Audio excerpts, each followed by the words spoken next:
कार्तिक मास के शुक्ल पक्ष की एकादशी तिथि को सृष्टि के संचालक भगवान श्री हरि और समस्त देव 4 माह के विश्राम के बाद जागते हैं। इसीलिए इस दिन जब देव उठते हैं तो उसे देव उत्थानी एकादशी कहा जाता है। सनातन धर्म में देव उत्थानी एकादशी का विशेष महत्व है। इस साल देव उत्थानी एकादशी कब मनाई जाएगी ये हम वीडियो में आपको आगे बताएंगे, लेकिन देव उत्थानी एकादशी को मिनी दिवाली भी कहा जाता है। देव उत्थानी एकादशी दिवाली के 11वें दिन आने वाली एकादशी को कहा जाता है।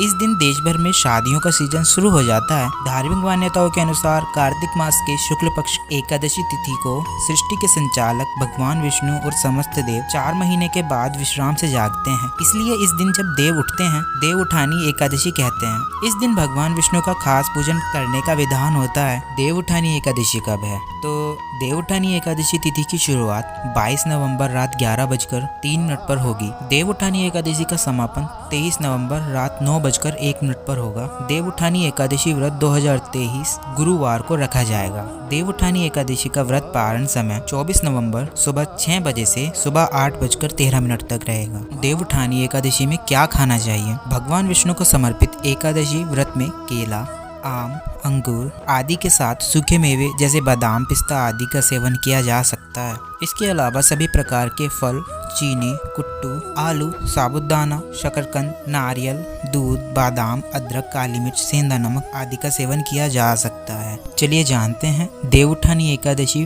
पूजा कैसे करें। सबसे पहले देव उठानी एकादशी के दिन सुबह जल्दी उठकर घर में सफाई करें। पूजा करने के लिए चौके पर भगवान विष्णु की तस्वीर या मूर्ति को स्थापित करें। इसके बाद पूरे विधि विधान से पूजा करें।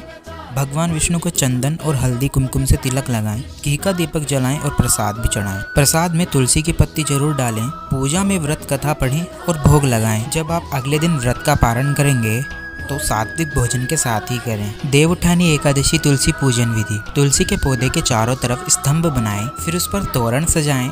रंगोली से अष्टदल कमल बनाएं, शंख चक्र और गाय के पैर बनाएं। तुलसी के साथ आंवले का गमला लगाएं। तुलसी का पंचोपचार सर्वांग पूजन करें। दशाक्षरी मंत्र से तुलसी का आवाहन करें। तुलसी का दशाक्षरी मंत्र है श्रीम ह्रीम क्लीम ऐं वृंदावने स्वाहा। घी का दीपक और धूप दिखाएं। सिंदूर, रोली, चंदन और नैवेद्य चढ़ाएं। तुलसी को वस्त्र अलंकार से सुशोभित करें। फिर लक्ष्मी अष्टोत्र या दामोदर अष्टोत्र पढ़ें। तुलसी के चारों ओर दीपदान करें। देवोत्थान एकादशी का महत्व। धर्मराज युधिष्ठिर कहने लगे कि हे भगवान, मैंने कार्तिक कृष्ण एकादशी अर्थात रमा एकादशी का सविस्तार वर्णन सुना। अब आप कृपा कर मुझे कार्तिक माह के शुक्ल पक्ष की एकादशी के बारे में बताइए। इस एकादशी का क्या नाम है तथा इसके व्रत का क्या विधान है? इसकी विधि क्या है? इसका व्रत करने से किस फल की प्राप्ति होती है? कृपा कर यह सब विधि विधान पूर्वक कहिए। भगवान कृष्ण बोले, कार्तिक माह के शुक्ल पक्ष की एकादशी में तुलसी विवाह के दिन आने वाली इस एकादशी को विष्णु प्रबोधनी एकादशी या देव प्रबोधनी एकादशी व देव उठनी एकादशी भी कहा जाता है। यह बड़े बड़े पापों का नाश करने वाली है। इसका महात्म्य मैं तुमसे कहता हूँ, ध्यान पूर्वक सुनो। देवोत्थान एकादशी व्रत कथा। प्रारंभ। एक राजा के राज में सभी लोग एकादशी का व्रत रखते थे। प्रजा तथा नौकर चाकरों से लेकर पशुओं तक को एकादशी के दिन अन्न नहीं दिया जाता था। एक दिन किसी दूसरे राज्य का एक व्यक्ति राजा के पास आकर बोला, महाराज कृपा कर मुझे नौकरी पर रख लें। तब राजा ने उसके सामने एक शर्त रखी कि ठीक है रख लेते हैं, किंतु रोज तो तुम्हें खाने को सब कुछ मिलेगा, परंतु एकादशी को अन्न नहीं मिलेगा। उस व्यक्ति ने उस समय हाँ कर ली, परंतु एकादशी के दिन जब उसे फलाहार का सामान दिया गया तो वह राजा के सामने जाकर गिड़गिड़ाने लगा, महाराज इससे मेरा पेट नहीं भरेगा, मैं भूखा ही मर जाऊंगा, मुझे अन्न दे दो। राजा ने उसे शर्त की याद दिलाई, पर वह अन्न छोड़ने को तैयार नहीं हुआ। तब राजा ने उसे आटा, दाल, चावल आदि दिए। वह नित्य की तरह नदी पर पहुंचा और स्नान कर भोजन पकाने लगा। जब भोजन बन गया तो वह भगवान को बुलाने लगा, आओ भगवान भोजन तैयार है।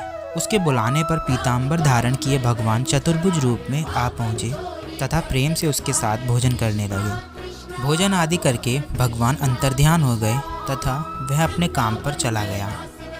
15 दिन बाद अगली एकादशी को वह राजा से कहने लगा कि महाराज मुझे दुगना सामान दीजिए। उस दिन तो मैं भूखा ही रह गया। राजा ने कारण पूछा तो उसने बताया कि हमारे साथ भगवान भी खाते हैं, इसलिए हम दोनों के लिए यह सामान पूरा नहीं होता।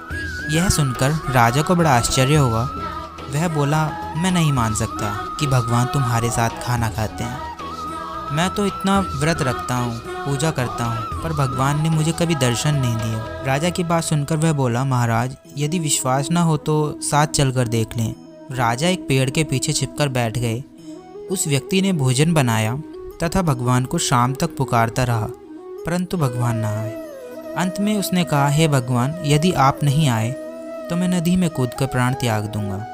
लेकिन भगवान नहीं आए। तब वह प्राण त्यागने के उद्देश्य से नदी की तरफ बढ़ा। प्राण त्यागने का उसका दृढ़ इरादा जान शीघ्र ही भगवान ने प्रकट होकर उसे रोक लिया और साथ बैठकर भोजन करने लगे। खा पीकर वे उसे अपने विमान में बैठाकर अपने धाम ले गए। यह देख राजा ने सोचा कि व्रत उपवास से तब तक कोई फायदा नहीं होता जब तक मन शुद्ध ना हो। इससे राजा को ज्ञान मिला। वह भी मन से व्रत उपवास करने लगा और अंत में स्वर्ग की प्राप्ति हुई। राधे राधे।